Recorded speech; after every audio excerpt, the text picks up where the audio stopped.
15व्या विद्रोही साहित्य संमेलनाला सुरुवात झाली आहे। छत्रपती शिवाजी महाराजांच्या पुतळ्याला अभिवादन करून आता या ठिकाणावरून रॅली निघालेली आहे। तुम्ही पाहू शकता मोठ्या संख्येनं विद्रोही चळवळीतील कार्यकर्ते या ठिकाणी आलेले आहेत। या संमेलनामध्ये खरं तर अनेक परिवर्तनवादी विचाराची मांडणी, त्याचबरोबर परिसंवाद, गटचर्चा, काव्य वाचन असे विविध कार्यक्रम या ठिकाणी होणार आहेत। या संमेलनाचे अध्यक्ष हे संभाजी भगत आहेत। आपण त्यांच्याशी बातचीत करूया।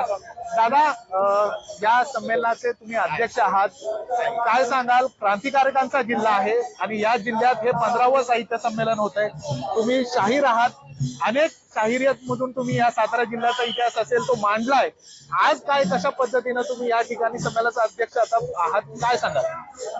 ही भूमी शहीदांची आहे, ही भूमी स्वातंत्र्य सैनिकांची आहे आणि या भूमीमध्ये आज हे विद्रोही साहित्य संमेलन जे होत आहे त्यातनं या देशासाठी, या महाराष्ट्रासाठी एक नव सांस्कृतिक राजकारणाची दिशा आपण देण्याचा प्रयत्न करणार आहोत। सगळे लोक त्या मनस्थितीत आहेत।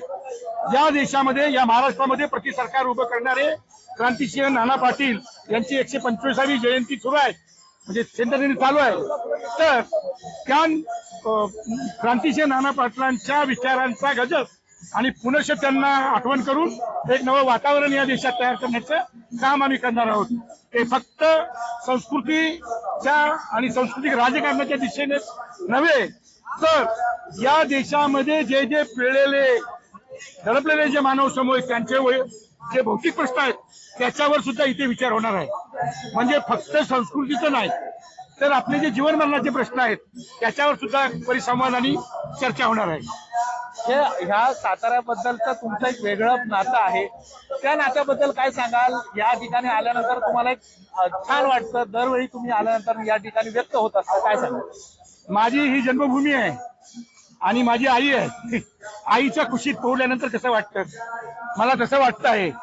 या आईनं मला गायला शिकवलं, नवं गाणं लिहायला शिकवलं, नव्यानं व्यक्त व्हायला शिकवलं। बया पहाटेच्या ग पारी हे कुणी नव्यानं गाणं गातो, नव्यानं गाणं गातो। धक्काचा वडीला देतो गा माझे माय, धक्काचा वडीला धक्काचा वडीला देतो ग माझे माय, धक्काचा वडीला धक्काचा वडीला। हे या मातीचं गाणं आहे, या मातीनं आणि या माणसांनी मला शिकवलेलं हे गाणं आहे। आणि म्हणून मी ज्या ज्या वेळेस या भूमीवर येतो त्या त्यावेळेला मला नवे अंकुर फुटतात, माझ्या कलेला नवा धुमार होतो। मी या साताऱ्याच्या भूमीचा भूमिपुत्र आहे। नक्कीच हे होते संभाजी भगत, ज्यांनी सांगितलं या मातीशी माझं एक नातं आहे, मी या मातीतला आहे आणि त्यामुळं हे विद्रोही साहित्य संमेलन आता कशा पद्धतीनं पुढे जात आहे।